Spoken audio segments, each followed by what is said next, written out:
Dust settled on Isabel's worn boots as she stood before Adam's ranch house, her 3-year-old daughter, Lena, clinging to her faded skirt. His words still burned in the Texas heat between them. Your daughter needs a home, and my bed needs you. Society had already branded her a fallen woman, but his raw honesty cut deeper than any whisper behind church pews. The proposition offered survival at the cost of her dignity. Isabel had walked 17 miles through the merciless Texas sun, her daughter's small hand growing heavier with each step. The child's whimpers had long since faded into an exhausted silence that broke a mother's heart. When Adam's ranch house finally appeared on the horizon, Isabel's knees buckled, not from relief, but from the crushing weight of what she was about to ask. The wooden porch stretched before them like a judgment seat, and she knew that crossing it would change everything. The door opened before she could knock, and Adam filled the frame, his broad shoulders and weathered hands dominating the space. His eyes, the color of storm clouds, took in her torn dress, her daughter's pale face, and the desperation she couldn't hide.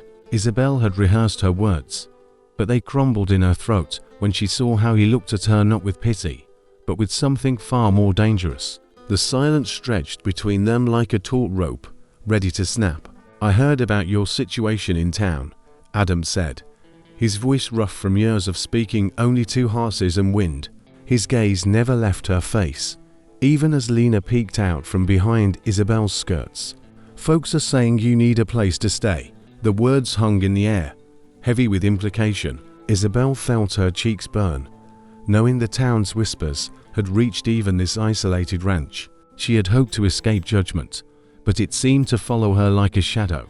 Adam stepped aside, gesturing them into the cool darkness of his home. The house smelled of leather and coffee, of a man's solitary life. Isabel hesitated at the threshold, knowing that accepting his hospitality would come with a price she wasn't sure she could pay. But Lena's small hand tugged at her dress, and the child's trusting eyes reminded her that pride was a luxury she could no longer afford. She stepped inside, feeling the weight of his gaze on her back. The kitchen was sparse, but clean, with a table that could seat 4, but had clearly only ever served one. Adam poured water from a pitcher, his movements careful and deliberate.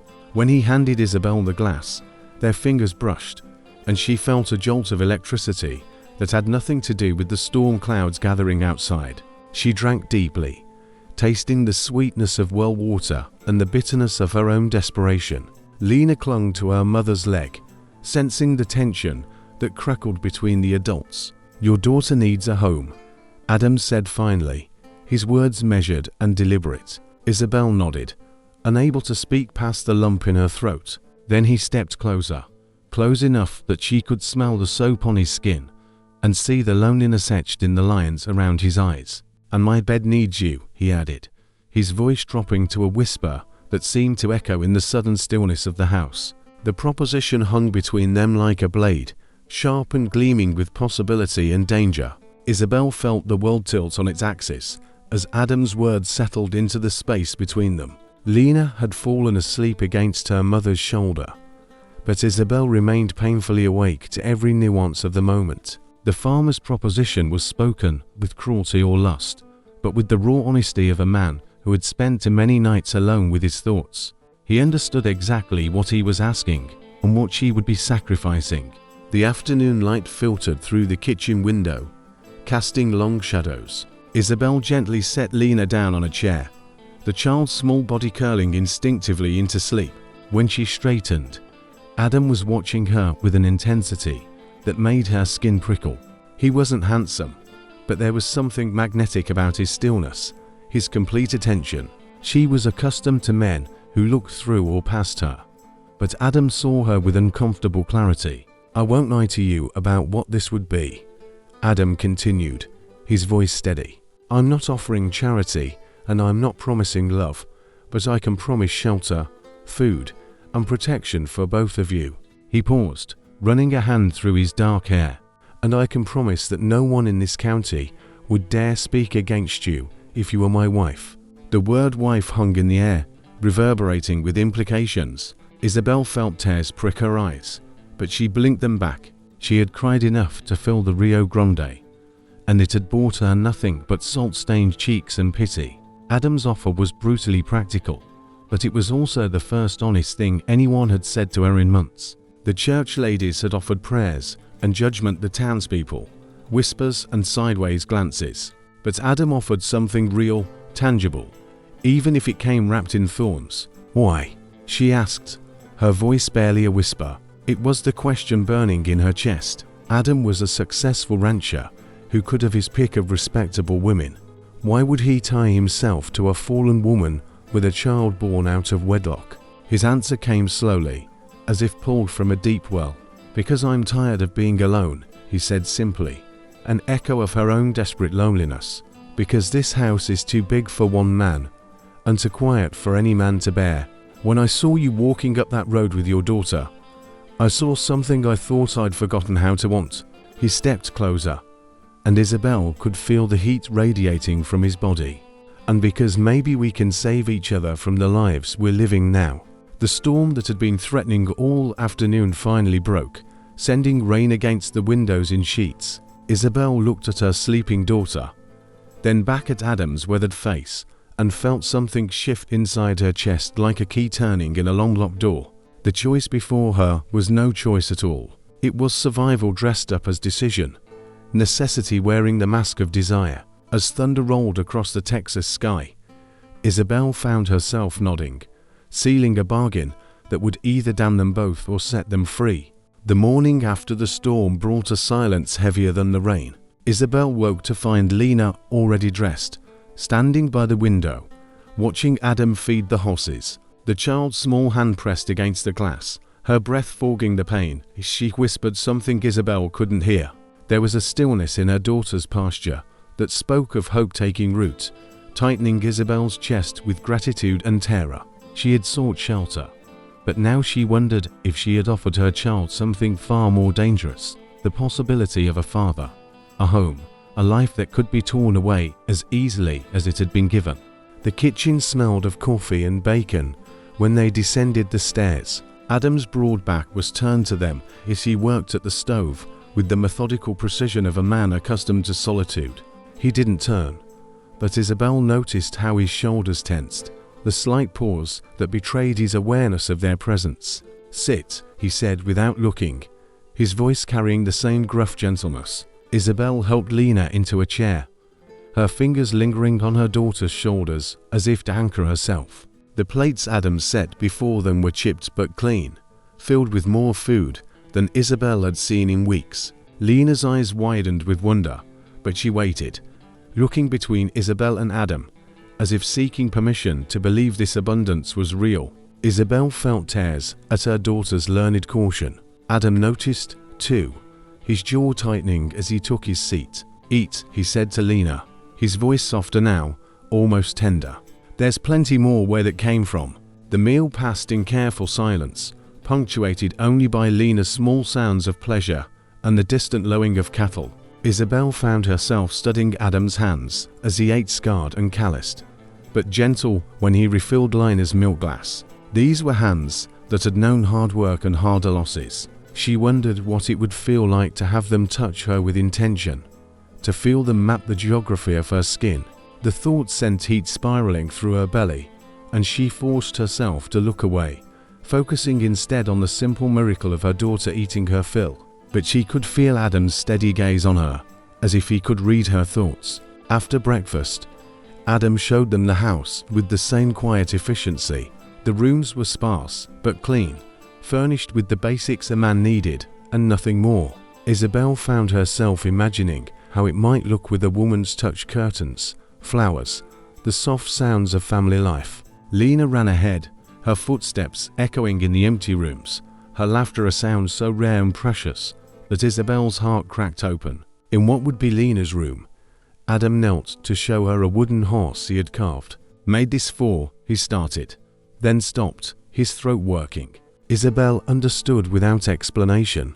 This had been meant for another child in another life, before loss had carved him hollow. That afternoon, they worked in the garden. Lena chased butterflies, while Isabel and Adam worked side by side, their hands occasionally brushing, each touch sending electricity up Isabel's arm. The sun beat down mercilessly, and she found herself stealing glances at him as he worked. The way his shirt clung to his back with sweat, the concentration that furrowed his brow, the unexpected gentleness with which he handled the tender plants. When Lena stumbled and scraped her knee, it was Adam who reached her first, scooping her up with the natural ease of a man born to be a father. Isabel watched him clean the wound with careful hands, his voice low and soothing as he distracted Lena with stories of the horses. Something shifted inside Isabel's chest, not just gratitude, but something deeper and more dangerous. This man could break her heart as easily as he had mended her daughter's knee. But watching him with Lena, she found herself willing to take that risk. As evening approached, they sat on the porch, watching the sun paint the sky. Lena had fallen asleep in Adam's lap, her small body trusting in a way that made Isabel's throat tight with emotion. The silence between them was comfortable now, filled with the sounds of the day settling. "She's a good child," Adam said finally, his hand gentle on Lena's hair. "Deserves better than what the world's given her." Isabel nodded, unable to speak. In the growing darkness, she could feel the weight of unspoken promises settling around them like a blanket, promises of protection, belonging, and a future neither dared to name, but both desperately wanted. 3 weeks passed like a held breath, each day building on the last, until Isabel could almost forget this wasn't her real life. She woke each morning to the sound of Adam moving through the house, a rhythm she had learned to find comforting. Lena had bloomed under the steady routine, her cheeks filling out, her laughter coming easier. Isabel watched her daughter chase chickens and felt a fierce protectiveness rise in her chest, not just for Lena, but for the fragile peace they had built together. The town still whispered, she knew, but here on Adam's land, those whispers seemed as distant as thunder from a storm that had already passed. She had begun to think of the rooms as theirs, to plan small improvements, to imagine a future that stretched beyond mere survival. But it was the nights that undid her, when Lena slept peacefully and Isabel lay alone, listening to Adam's footsteps in the hall. Sometimes he paused there, and she would hold her breath, wondering if he could feel her awareness of him through the thin wood, if he knew how her body responded to his nearness. The marriage of convenience felt less convenient with each passing day. The careful distance grew more difficult to sustain. She found herself watching his hands as he worked, remembering the gentleness with which he had touched Lena's knee, wondering what those same hands would feel like on her skin. The wanting was a constant ache, made worse by his small kindnesses: coffee waiting when she woke, wildflowers left on the kitchen table, the way he listened as if her words mattered more than anything else. The breaking point came on a Tuesday evening. Isabel was washing dishes when Adam came up behind her to reach for something on a high shelf. His body pressed against her back for a moment, his breath warm against her neck. Isabel's knees went weak with a sudden rush of desire. The plate slipped from her hands, shattering against the floor. They both knelt to clean up, their hands bumping, and when Adam's fingers closed over hers, she looked up to find his eyes dark with the same hunger she felt. For a moment, the world narrowed to that point of contact. Then Lena called from the other room, and the spell broke, leaving them both breathing hard and avoiding each other's eyes. That night, Isabel lay awake, listening to the house settling. She could hear Adam moving restlessly in his room, and she wondered if he was thinking of her with a longing that had grown beyond physical attraction. The careful respect he showed her was both a gift and a torment. It meant he saw her as more than a woman in need of rescue, but it also meant he would never take what she was increasingly desperate to give. The marriage certificate was meant to be a formality, but Isabel found herself wanting it to mean more, wanting the promises to be real. The next morning brought news that changed everything. A woman from town, Mrs. Henderson, arrived in a flurry of dust and righteous indignation. Isabel watched from the kitchen as the woman called at Adam by the barn, her hands gesturing wildly, her voice sharp with disapproval. Isabel couldn't make out the words, but she read the story in Adam's posture, the careful stillness that came over him when he was controlling his temper. When Mrs. Henderson finally left, Adam stood for a long moment, his hands clenched. Isabel met him at the door, Lena clinging to her skirts. What did she want? Isabel asked, knowing the answer in the sick certainty that settled in her stomach. Adam's eyes were hard, but she could see the pain beneath the anger. The church ladies have been talking, he said, his voice carefully controlled. They think it's unseemly you and Lena are staying here without a proper marriage. They're threatening to involve the authorities, claim I'm corrupting you. The words hung between them like a challenge. Isabel's own anger rose. She had known their sanctuary couldn't last forever, but knowing it didn't make the threat to Lina's safety any easier to bear. Adam stepped closer, his eyes searching her face. We could make it real, he said quietly, his voice rough with emotion. The marriage, I mean. Make it legal, proper, so they can't touch you or Lena. But Isabel, he reached out, his fingers barely grazing her cheek. If we do this, there's no going back. I won't be able to pretend anymore that I don't want you, that this is just about giving you shelter. The promise in his words sent heat spiraling through her. Isabel realized the choice before her wasn't really a choice at all. It was simply the next step in a dance they had been moving toward since she first knocked on his door. The wedding took place on a Thursday morning in the small church at the edge of town, with only the preacher and his wife as witnesses. Isabel wore her only good dress, a blue cotton that had seen better days, but still held echoes of the woman she had been.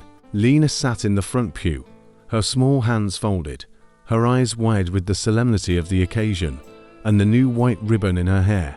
The church was empty except for them. The morning light filtered through the windows, casting everything in shades of gold and amber, as if even God was blessing this union born of necessity, but nurtured by something deeper. Isabel's hands trembled as she spoke the words that would make her Adam's wife.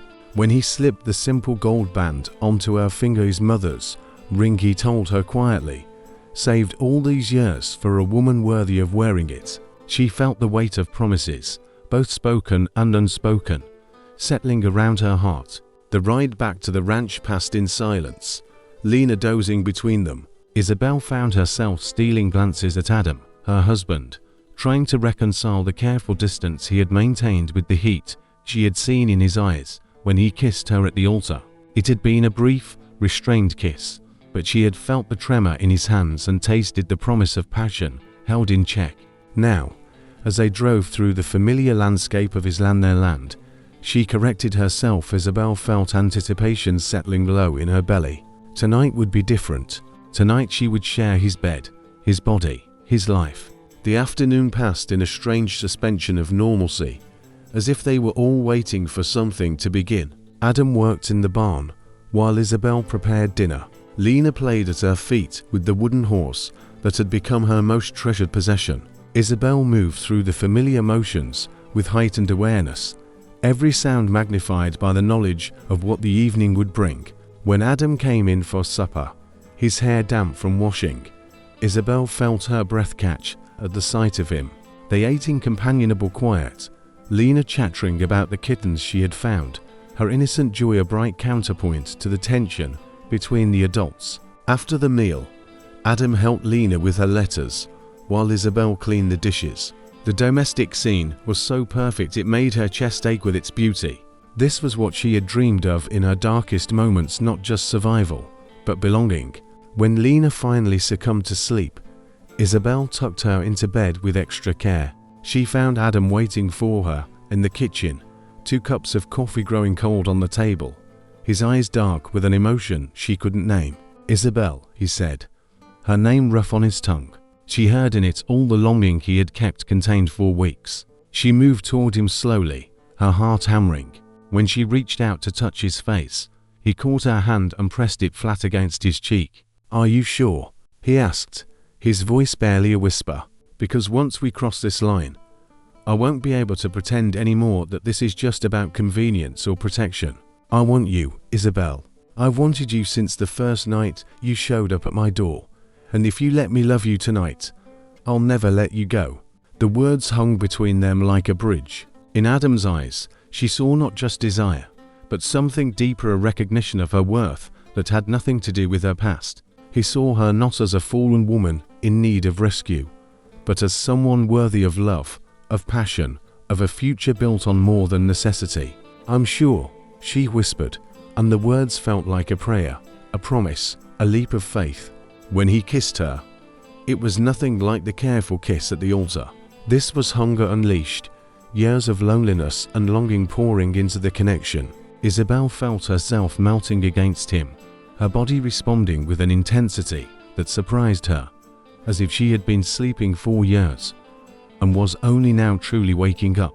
His hands were gentle but sure as they traced the curve of her waist, the line of her throat. Isabel marveled at the way he touched her, as if she were something precious to be cherished. This was nothing like the rough taking she had known before, nothing like the shame and pain that had left her feeling broken.